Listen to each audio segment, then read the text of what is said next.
তালাক ছাড়াই বিয়ের অভিযোগে আলোচিত মামলায় আদালতে নিজেদের নির্দোষ দাবি করেছেন নাসির হোসেন ও তার স্ত্রী তামিমা সুলতানা তাম্মি।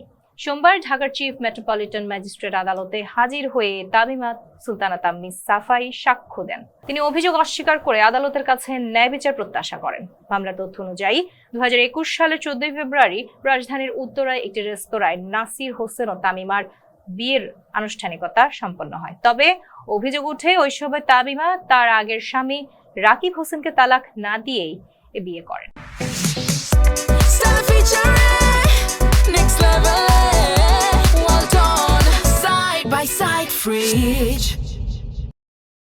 এ ঘটনায় তামিমার আগের স্বামী রাকিব 2021 সালের 24 ফেব্রুয়ারি মামলা দায়ের করেন। পরে একই বছর 30 September police bureau of investigation তদন্ত প্রতিবেদনে আদালতে জমা দেয়।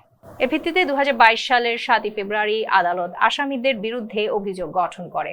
মামলায় অভিযোগ প্রমাণিত হলে নাসির হোসেন ও তামিমা সুলতানা তাম্মির 5 থেকে 7 বছরের কারাদণ্ড হতে পারে বলে জানিয়েছেন আইনজীবীরা।